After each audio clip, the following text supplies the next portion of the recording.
Will the Brooklyn Nets prove that they're not your average 7 seed, or will the Boston Celtics come out and continue their dominance that they found toward the end of the season? And finally, how you are going to get paid to watch this one. Let's get it.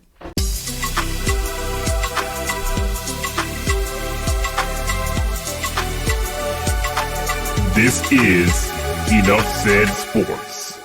Hey guys, I hope all is well in your world. It is all well here at Enough Said Sports as we come to you with another NBA preview and prediction video, this time here on YouTube. Thank you so much for all your support here on YouTube and taking the time out of your day or your evening to join us here.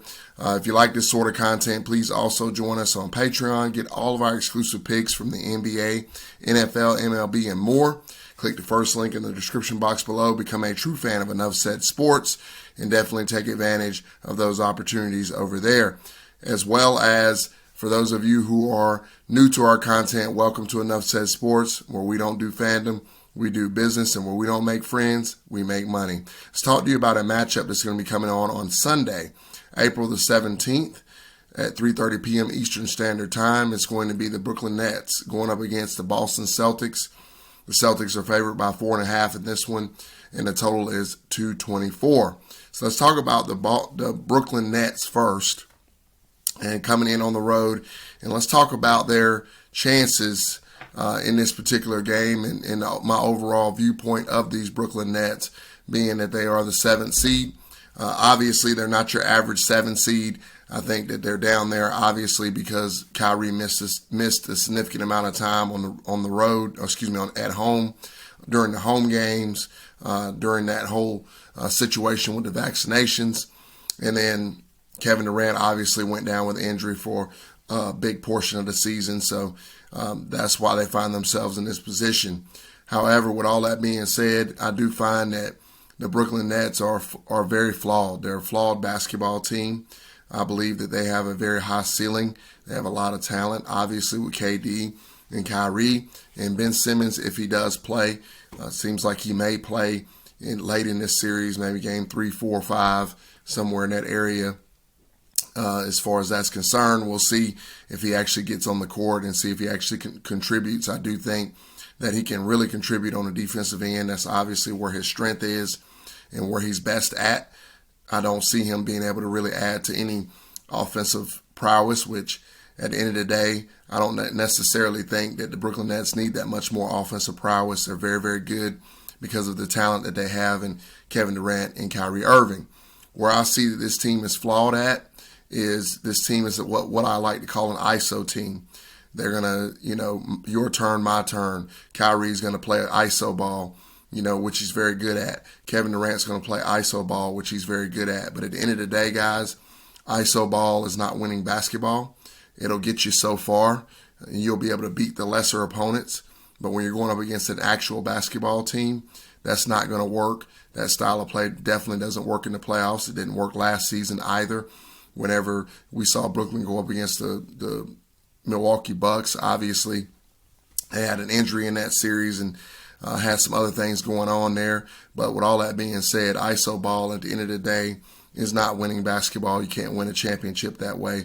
And I'm really, really concerned about this particular matchup for the Brooklyn Nets. Switching over to the Boston Celtics, they played unbelievably well down the stretch. Obviously, they were blowing people out by 30 and 20 and 30 points with great regularity. Jason Tatum was playing unbelievable. Brown's playing really well. Marcus Smart took a huge step forward. There is one thing that does concern me is that they are missing their center. Robert Williams is not there, obviously with injuries. And hopefully they can get him back sooner than later. And it seemed like once he left the lineup, they were not quite the same. Now, some of that could have been just being toward the end of the year. And, the are we there yet syndrome that some of these teams get because these regular seasons are very, very long. That could have played a factor in it as well, somewhat.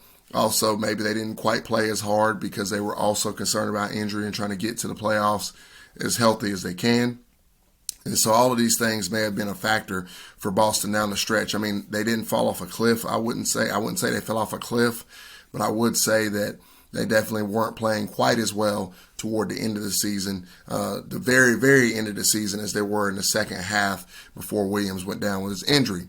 with that being said, from a betting aspect, when I look at this particular contest, look at this particular matchup, there's every reason in the world to think that the Brooklyn Nets can come in here and at least cover this. There's every reason to believe that, and there's every reason to think that, because, like I said, Boston has not been the same since Robert Williams has not been in the lineup. However, I don't trust Brooklyn. There's been multiple times throughout the season where they've been in this position where they should have, and they come out flat. They tend not to play as well against the better basketball teams, the more consistent basketball teams. They tend to lose those games, and they tend to lose them by a pretty decent margin. So I'm going to have to roll with the Boston Celtics. I have a little bit of trepidation about that because I do know how ultra talented this Brooklyn Nets team is with Kevin Durant and Kyrie Irving. But I just got to roll with the Boston Celtics here because they are a sound basketball team. And this would be a much easier pick if Williams was in the lineup. But I will tell you this, I'm going to trust Boston here with a 4.5-point spread. They get it done, make a statement in game one, and then we'll look and see what happens in game two. But I'll take the Boston Celtics minus 4.5 here. I'll take the Boston Celtics to win on the money line. And I'm actually going to go under 224. I think that this is going to be a defensive struggle. I think that the Brooklyn Nets are going to have a very hard time scoring the basketball in this one.